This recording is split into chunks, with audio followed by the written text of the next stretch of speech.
Yudi Ramdhani tersangka kasus dugaan korupsi di Bea Perolehan Hak Atas Tanah dan Bangunan atau BPHTB di Badan Pengelolaan Pajak dan Retribusi Daerah Kota Tanjung Pinang akhirnya resmi ditahan oleh Kejaksaan Negeri Kota Tanjung Pinang pada Rabu petang ini.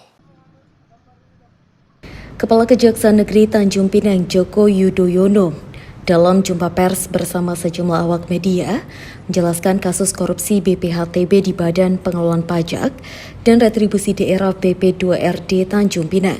Menjelaskan penahanan tersangka Yudi Ramdhani telah sejak Rabu pukul 12.30 waktu Indonesia Barat dan sementara ditahan di rutan Mapolres sebelum ditindaklanjuti ke proses penuntutan dan persidangan. Kasus tindak pidana korupsi ya BPHTB ya. Jadi tadi sudah ditahan jam berapa Pak Esbijus? Jam setengah satu. Jam setengah satu tadi sudah dilakukan penahanan tersangkanya yaitu Yudi Ramdhani. Jadi sekarang sudah ditahan di rutan Bukan Polres, itu dekat di Polres, Bapak. di Polres ya, Polres. di Polres Tanjung Pinang untuk sementara ini.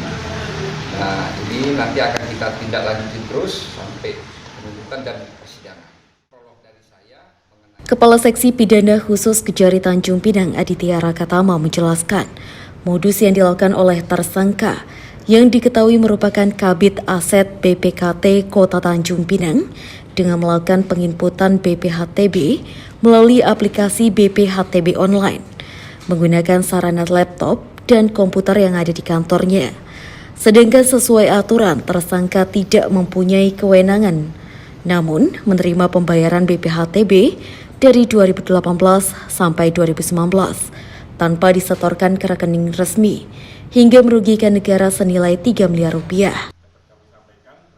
Yang dilakukan oleh tersangka ini bahwa tersangka selaku kabid aset pada BPKD Kota Tanjung Pinang melakukan penginputan BPHTB melalui aplikasi BPHTB online dengan menggunakan sarana laptop dan komputer yang ada di kantor dia dan miliknya dia sendiri. Sedangkan diketahui bahwa yang bersangkutan atau tersangka ini tidak punya kewenangan atau itu bukan merupakan tugas pokok dari pelaku dalam melakukan penginputan, dan juga si tersangka menerima pembayaran BPHTB dari 2018 sampai dengan 2019, dan penerimaan uang pembayaran BPHTB tersebut yang harusnya disetorkan oleh tersangka ke bank BTN tetapi oleh tersangka tidak disetorkan sehingga dapat kerugian keuangan negara hingga 3 miliar rupiah.